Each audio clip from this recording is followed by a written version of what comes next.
Baka magalit na sila sa atin dito. Ay, talaga.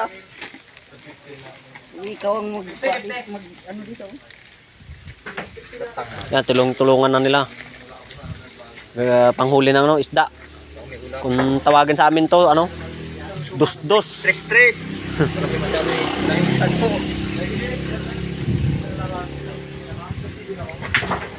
Stress. May tali pa yan, bro.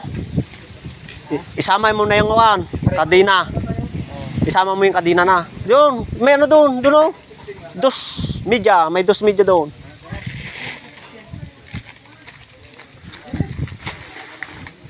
Nagbigay ako sa kanya ng pasisli. Kaya ako apat na dito. Takaw huli daw to eh. Masipag sila, de. Yan.